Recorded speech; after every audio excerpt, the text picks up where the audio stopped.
వైద్య శాస్త్రం యొక్క సహాయం లేకుండా, ప్రాణాలు నిలిపే పరికరాల సహాయం ఏమాత్రం లేకుండా తను శ్వాసిస్తోంది. రీటా మాథ్యూస్ ప్రాణాలతోనే ఉంది. వెళ్ళి చూడండి, చూడండి. స్త్రీ,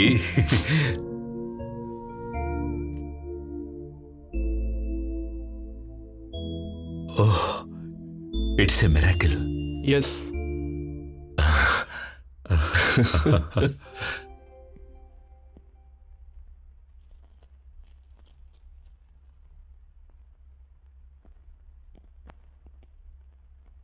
ఎక్కడికి? నేను చేయాల్సిన పని అయిపోయింది కదా, ఇక బయలుదేరతాను. రుద్రాక్షలు మాల్లో చేత్తో పట్టుకుని దేశ సంచారానికి. నువ్వు వెళ్ళటానికి వీల్లేదు. గత 9 రోజులుగా రీటాలో జరుగుతున్న అద్భుత మార్పులు నువ్వు చూసావు కదా.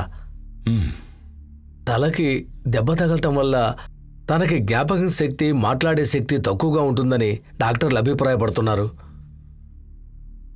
అందుకని తను స్పృహలోకి వచ్చేసరికి తనకు తెలిసిన వాళ్ళందరూ అక్కడే ఉండాలంటున్నారు. రీటా, రీటా, అమ్మా, వేకప్ ప్లీజ్. చూడు, ఒకసారి వెళ్ళని చూడు, నీకు తెలిసేమో.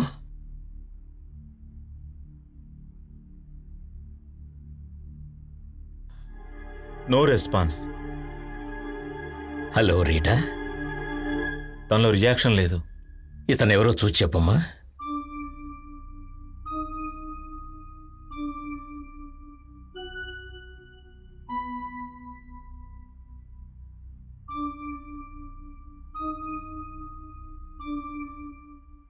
రీటా, నేను గోపిని.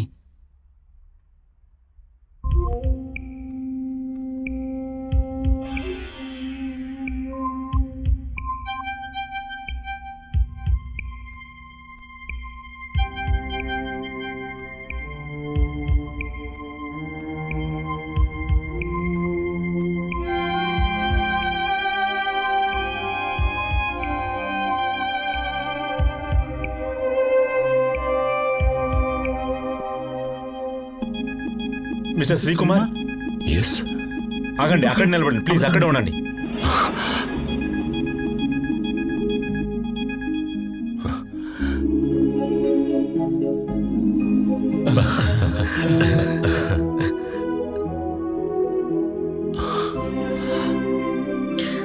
శ్రీ,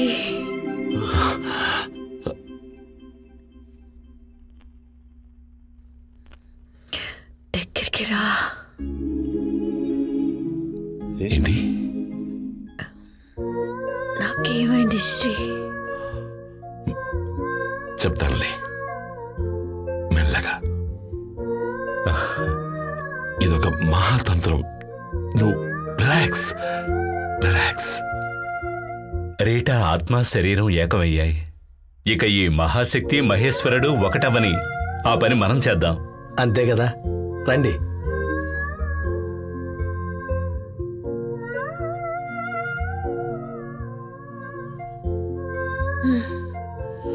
నాకు చెప్పు శ్రీ, ఏం జరిగిందో చెప్పు.